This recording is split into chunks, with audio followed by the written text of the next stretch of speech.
update ko kayo guys. Ito guys na ito po pala guys ang palaya guys na nirekta ko guys. Nirekta ko siya. Ulan ng ulan. Iba lahat ng sibol guys. Ilang piraso lang nagsisibol guys dahil naluo kasi nung nagulan-ulan guys. Ay ginawa ko naman guys.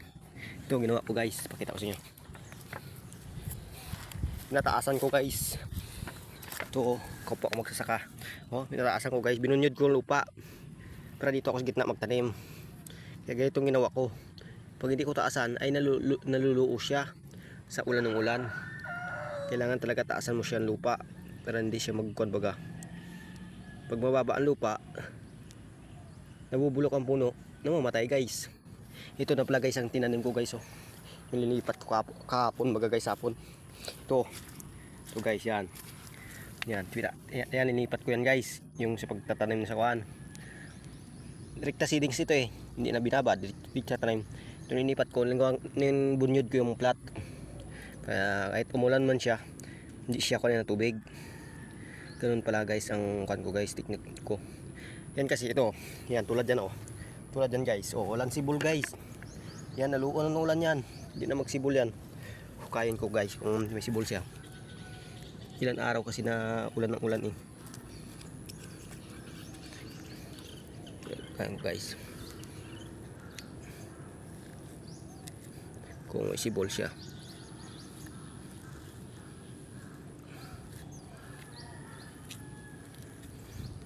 So,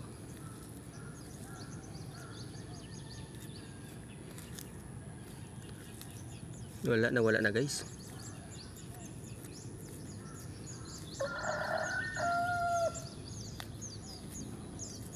Ito sa kabila guys, kain ko siya kung mayroon siya sibol.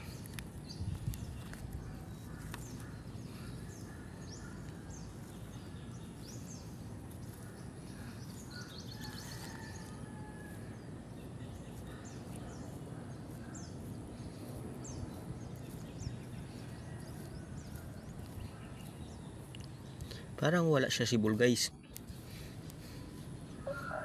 Nabulok, wala guys. Itong isa guys, ito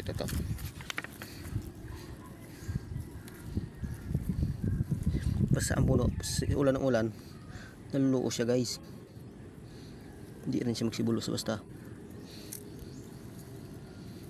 Yung ginawa ko,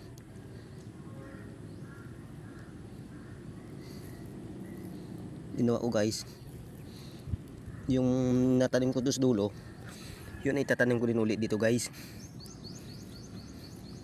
Walang sibol guys. Kaya ginawa ko to guys ay kwan, yung nagsibol doon sa malawak naman ito guys yung nagsibol doon dyan guys, walang sibol siya. Yung nagsibol doon guys sa kwan guys, yun alilipat ko. Ito diyan tulad dyan guys, may plat dyan ko lilipat guys. Yung walang sibol doon sa dulo, yung mga sibol yon tulad dito guys. May sibol pa yan ilan 1, 2, 3, 4, 5. Yan ang natitira. Yan ang ililipat ko guys dahil total malapad naman. Yun doon sa side ng yun doon, dildalin ko dito para siya ay magkapal, para ay kukunti na vlogan ko. Yun na lang gawin ko guys. Yun po sa ulan kaya hindi siya nagsibol guys. Hanggang dito na lang guys ang video ko guys. Salamat sa panonood. Yan ang talungan ko guys. Pa-share po, paki-comment na rin.